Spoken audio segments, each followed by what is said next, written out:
నా అంతరంగమున ఉన్న సమస్తమా, ఆయన చేసిన ఉపకారంలో దేనిని మర్చిపోవద్దని ఎందుకన్నాడో తెలుసా?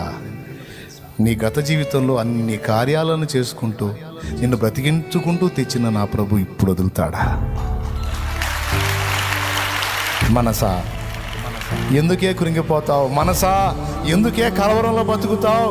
మనసా ఎందుకే వణిగిపోతావు?